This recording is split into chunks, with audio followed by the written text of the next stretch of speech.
Hello and welcome to Uzreport World News, and my name is Bahram Gafarov.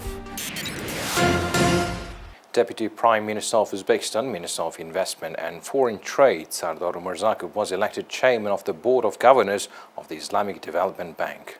For the first time in the history of Uzbekistan, Sardar Umarzakov, Deputy PM, was elected the Chairman of the Board of Governors of the Islamic Development Bank Group, the highest governing body of the bank, the message of the Ministry of Investment and Foreign Trade says. Last October, Umarzakov was also elected Deputy Chairman of the Board of Governors of the European Bank for Reconstruction and Development.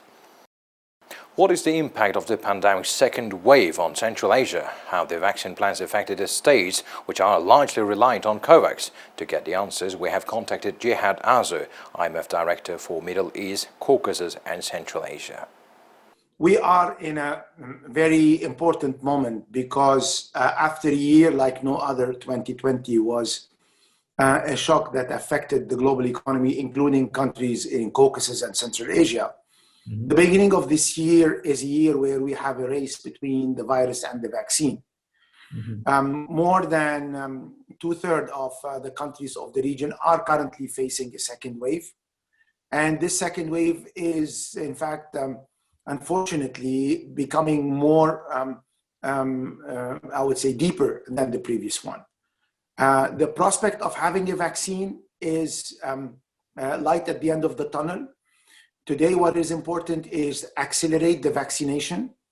And here there is a diversity in the region between countries who have already been advanced in that and the others who are lagging. It's important to maintain and to focus some of the policies to protect lives and to maintain the livelihood of people afloat. And three is to see how now countries need to deepen their reform to accelerate the recovery.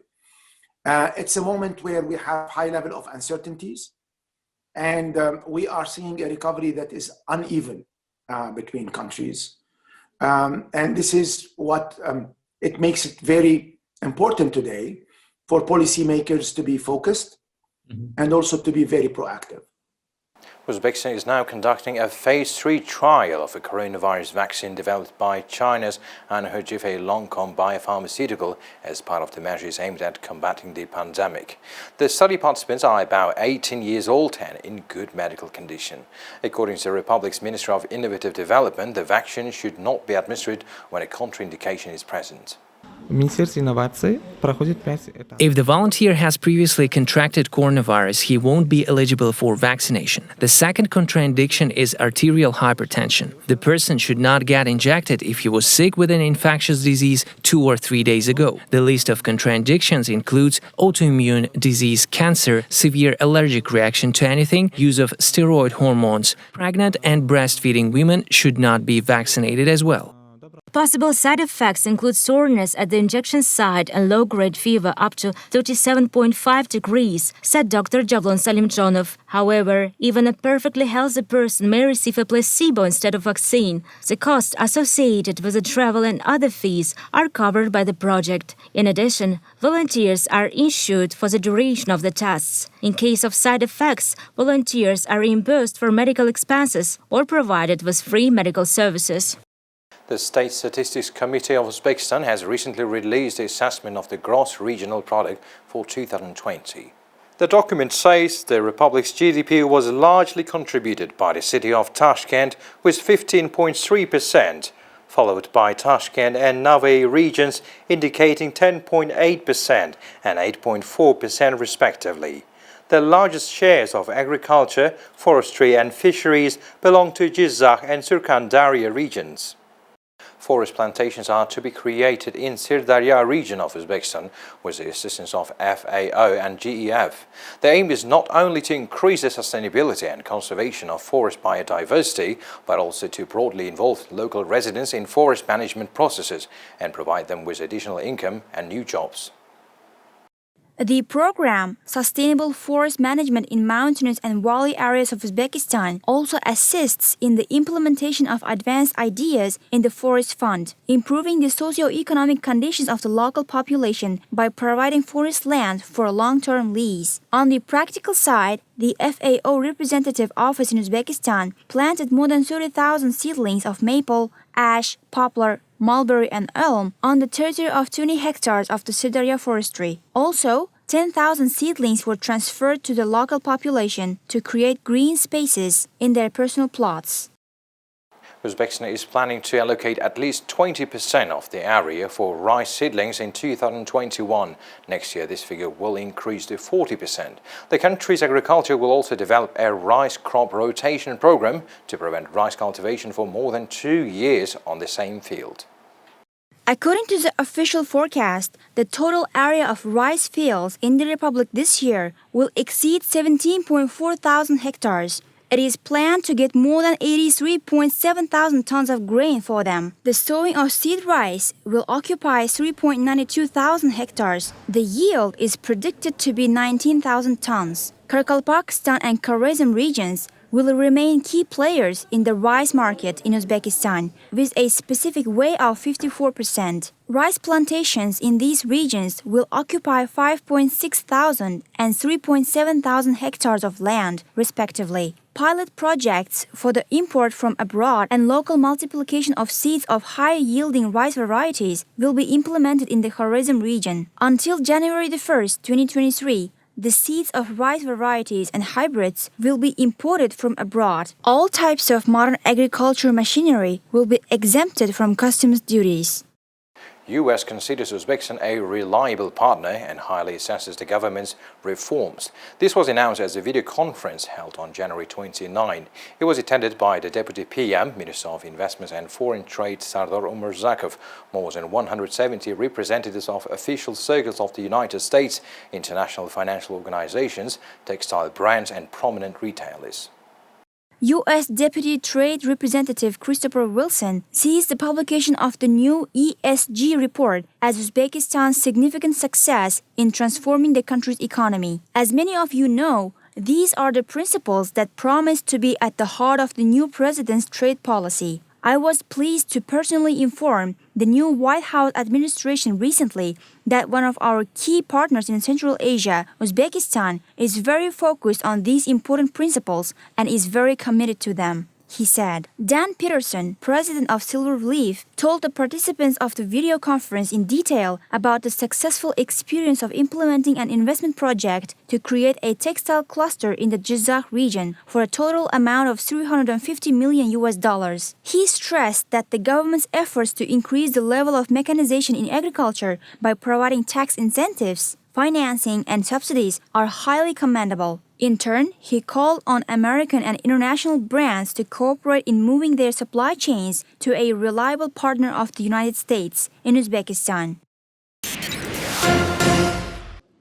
A new case of the Ebola virus has been detected in Eastern Democratic Republic of Congo near the city of Butembo, and the infected person has died, the health ministry said on Sunday. A woman was found with symptoms of the deadly virus in the town of Biena on February 1st. She died in hospital in Butembo 2 days later. She was married to a man who had contracted the virus in a previous outbreak.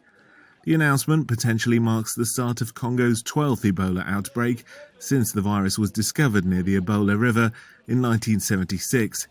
It comes nearly 3 months after Congo announced the end to its 11th outbreak hundreds of miles away in the west, which infected 130 people and killed 55. That outbreak overlapped with an earlier one in the east that killed more than 2,200 people, the second most in the disease's history. The emergence of more cases could complicate efforts to eradicate COVID-19, which has infected over 23,000 people and killed almost 700 in Democratic Republic of Congo. Congo's equatorial forests are a natural reservoir for the Ebola virus, which causes severe vomiting and diarrhea and is spread through contact with bodily fluids. An alleged plot to overthrow Haiti's president led to the arrests of 24 people on Sunday. In a news conference, Haiti's justice minister said the detained people included a senior police official and a Supreme Court judge. A judge was caught less than 48 hours ago. He has been captured along with an inspector general of the police. They were planning to arrest the president and invade the palace to install a provisional president who already has his speech prepared. Later on Sunday, President Jovenel Moise said the plotters' aim was a, quote, attempt on my life.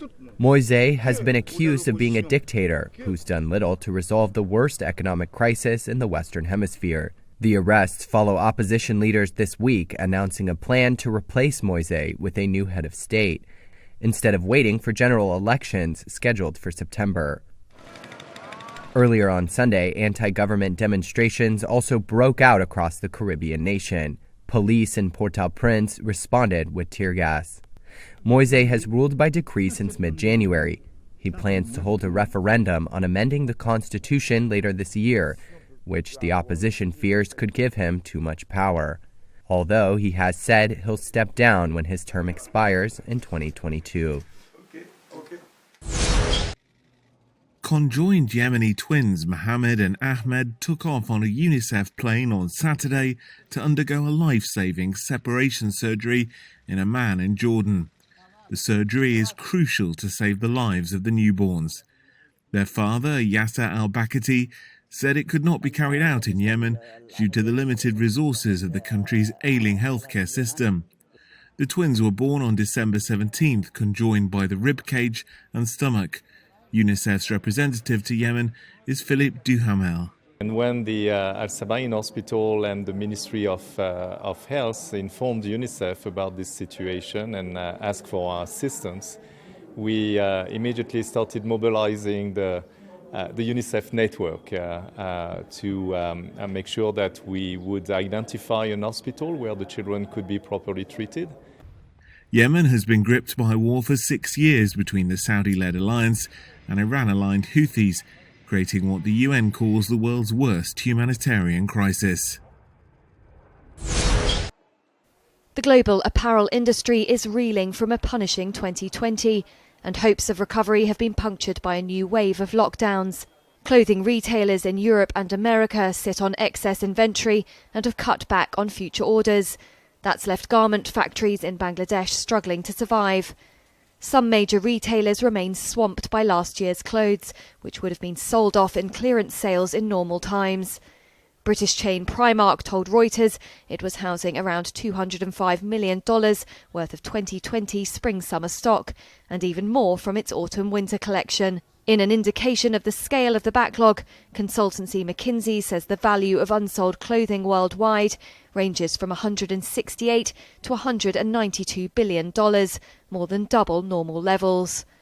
Britain's Marks & Spencer and Germany's Hugo Boss said they'd placed smaller orders than usual for this year's spring collection. And the pain is flowing to major manufacturing centres like Bangladesh, where the economy relies on textile exports. 50 factories surveyed in Bangladesh said they had received 30% fewer orders than usual this season. With store closures threatening to carry into the summer, some retailers are attempting to sell off as much of their excess stock as possible. Last year was dire for the clothing industry. It saw sales slide by around 17% versus 2019. And the future remains uncertain. There are some bright spots though. Pyjama sales have seen a major boom as people stay home. But that's little solace for many makers. While demand for comfy loungewear may be high, pyjamas and onesies aren't enough to keep the world's clothing factories busy. South Korea's Hyundai said Monday it was not in talks with Apple about developing self-driving cars. The potential tie-up was first reported in local media last month, with Hyundai confirming the talks were at a preliminary stage. Its affiliate Kia was also reportedly involved in the discussions to develop electric cars and new battery technology by 2027. The initial report sent shares in both automakers soaring, but they tumbled on Monday after it was confirmed the talks had been paused. In separate regulatory filings, Hyundai and Kia both said, quote, "We are not having talks with Apple on developing autonomous vehicles." Apple typically insists on strict secrecy from its potential partners. The iPhone maker has never acknowledged it was in talks with Hyundai about building vehicles. In December, Reuters reported that Apple was moving ahead with self-driving car technology and aimed to produce a model of its own as early as 2024. So far, these were the latest news for today. Goodbye. Take care.